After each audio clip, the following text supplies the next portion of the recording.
population has gone down some 40% in the past 50 years. For 22 years, Reverend Gerald Britt was the pastor of New Mount Moriah Baptist Church in South Dallas and a key leader in Dallas Area Interfaith, an interracial and interdenominational coalition of 50 churches.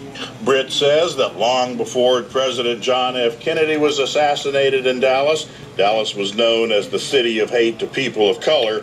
The John Birch Society was big in Big D, which was also home to the Reverend R.E. Davis, who proudly admitted he was the leader of the national wing of the Ku Klux Klan.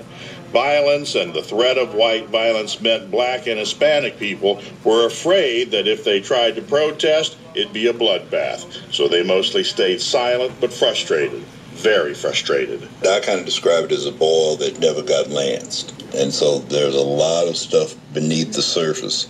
Even white people with good intentions find it difficult to work with some of the leadership in South Dallas. It all has to do with how people see one another.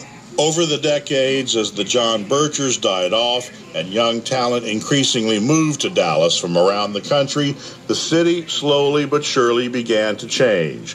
Instead of expending its energy in active oppression, Dallas's traditional white business leaders began to take a broader and more civic approach.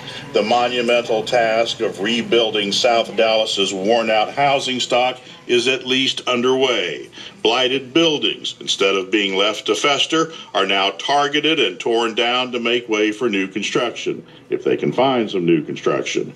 And after decades of mostly ignoring South Dallas, for the last 7 years, the Dallas Morning News has been agitating for and keeping a running